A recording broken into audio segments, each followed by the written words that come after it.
Silence has impact. The previous pieces have examined this thoroughly. What the avoidant experiences in the absence of your orientation toward them, how the loss registration accumulates, how the comparative diminishment operates, how the silence eventually produces the interior reckoning that the presence never could. The silence is real. Its impact is genuine. And for most people navigating the aftermath of an avoidant connection, the discovery that going quiet produces more movement in the avoidant than any amount of expressed need ever did is one of the more counterintuitive and more significant pieces of understanding available.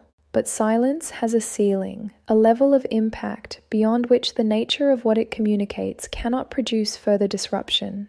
The silence says, "You are absent. You are not reaching." The orientation that was previously available to the avoidant has been redirected. The silence is the absence of you from the avoidance world in the specific, weighted way of someone whose presence was significant enough that their absence registers. What exceeds the impact of silence, what reaches the avoidant in a place that silence cannot reach, through a mechanism that the absence of your reaching cannot activate, is not another form of withdrawal. It is not a more complete version of the silence or a more strategic deployment of the distance. It is the specific, irreversible, undeniable evidence of something that the silence only implies: your presence, elsewhere, fully inhabited, genuinely flourishing, in a life that is visibly, specifically, entirely not organized around them. The silence implies your movement forward. It implies that the orientation has shifted, that the energy has been redirected, that the person who was continuously reaching toward the avoidant has stopped reaching in that direction. But implication is manageable. The avoidance interior, skilled at the construction of narratives that accommodate uncomfortable information without requiring the full weight of that information to land, can process the implication of the silence within frameworks that limit its destabilizing impact. The silence can be framed as temporary, as the hurt person's natural withdrawal, time-limited, likely to resolve when the initial pain has subsided, as the processing period of someone who will, once the processing is complete, return to the availability that the avoidance system has been counting on as a background certainty. The silence is uncomfortable, but it is the discomfort of something that might reverse, and things that might reverse can be waited out with significantly less internal disruption than things that are permanent.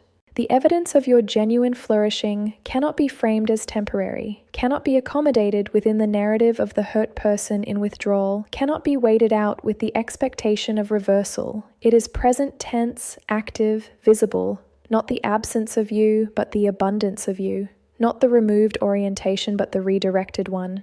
Not the quiet of someone who has stopped reaching, but the fullness of someone who has found something worth reaching toward that is not the avoidant. This is the thing that hurts more than the silence, not your absence, your presence in a life that has moved. The specific mechanism through which this impact operates is worth examining because it is different from the mechanism of the silence's impact, and it reaches a different level of the avoidance interior. The silence operates on the avoidance attachment system. It removes the availability that the attachment system was, however unconsciously, using as a background resource. The loss of the resource produces the registration of the loss, the accumulation of the specific absence, the eventual reckoning with what the absence contains. This is significant, it is real, but it operates at the level of what was lost. The evidence of your genuine flourishing operates on the avoidance self-concept, not on the attachment system's experience of your absence, on the narrative structure that the self-concept has been built around, the story of self-sufficiency, the positioning as the less invested party, the belief, functioning beneath explicit awareness, that the connection's dynamics were organized in a way that served the avoidance comfort without significant cost. The evidence of your flourishing dismantles this narrative from the outside. Because the narrative requires, for its continued plausibility, that the person who invested more in the connection should show the greater impact of its ending. The asymmetry that the avoidance positioning generated, the avoidance composure versus the other person's difficulty, should, by the narrative's logic, be visible in the aftermath. The person who cared more should be more destabilized by the loss. The person who needed less should be moving through the ending with greater ease. Your flourishing inverts this. It provides the specific, visible, entirely undeniable evidence that the person who appeared to care more was not more dependent, that the caring was not the same as needing, that the investment in the connection was not, as the self-sufficiency narrative implied, the indication of a person whose equilibrium was contingent on the connection's continuation. It was the indication of a person who could give generously and, when the generosity was not adequately met, redirect, fully, into a life that did not require the avoidant's participation to be full. The self-concept, encountering this evidence, does not have an available narrative accommodation. The evidence does not fit within the existing story. It requires either a revision of the story or the continued maintenance of the story against the evidence, which is possible, but increasingly costly and increasingly visible to the avoidant themselves as the effortful suppression of something undeniable. There is a specific quality of the flourishing that produces the deepest impact, and it is worth being precise about what that quality is. Because not all visible thriving produces the same interior event in the avoidant. The thriving that is performed, organized around the message it sends to the avoidant, structured to communicate abundance while the interior is actually in the ordinary, unspectacular, sometimes messy process of genuine healing, produces a different reading in the avoidant's perceptual system than the thriving that is simply happening. The avoidant reads the interior beneath the surface. The perceptiveness that was developed in the original attachment environment that has been running continuously throughout the connection does not simply cease to operate because the connection is no longer active. It continues to receive, from whatever information is available, the specific quality of the other person's actual interior state. Performed thriving registers as performed. The avoidant, encountering the evidence of someone who is demonstrating flourishing in a way that is oriented toward them, that is, however subtly, structured around the impact it will have on the avoidant's interior, receives it as what it is, the message rather than the reality, and messages can be processed within the existing narrative far more easily than realities. Genuine flourishing registers as genuine, the specific, constitutionally different quality of someone who is actually, in the full and unperformed sense, living, whose energy is genuinely in the life rather than in the monitoring of the avoidant's response to the appearance of the life, is something the avoidant's perceptual system receives differently. It arrives as evidence rather than communication, and evidence, unlike messages, cannot be comfortably accommodated within the narrative.